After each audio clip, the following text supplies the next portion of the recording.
ఈరోజు మా ఇంట్లో మజ్జిగ పులుసు చేశానండి. మజ్జిగ పులుసు లేదా కొంతమంది మజ్జిగ చారు అంటారు. చాలా సింపుల్గా చేసుకుంటాం. ముందైతే మనకి కావాల్సిన క్వాంటిటీలో పెరుగు తీసి పక్కన పెట్టుకోవాలన్నమాట. దాంట్లో కొంచెం పసుపు, ఉప్పు, తర్వాత వాటర్.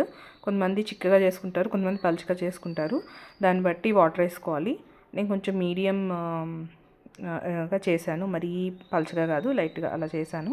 దాని తర్వాత ఆయిల్ వేసుకొని ఆయిల్లో తాలింపు గింజలు వేసుకోవాలి. మినపప్పు, ఆవాలు, జీలకర్ర, ఒక మిరపకాయ వేసుకోవాలి. వేసుకొని దాంట్లో ఆనియన్స్, పచ్చిమిరపకాయలు వేసుకొని వేయించుకోవాలి. సో ఇట్లా వేయించుకొని మరీ నల్లగా అవ్వక్కర్లేదండి, కొంచెం మెత్తబడితే చాలు.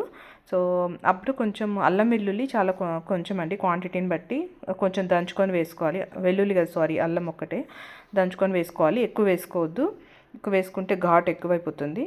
సో అది కొంచెం వేగిన తర్వాత లైట్గా కొంచెం ఇంగు వేసాను. అది ఒక 1 మినిట్ అలా అలా వేయించేసి, దాని తర్వాత మనము కలిపెట్టుకున్నాం కదా మజ్జిగ, అదంతా దీంట్లో వేసేసుకోవాలి, పోసుకోవాలన్నమాట తాలింపులో.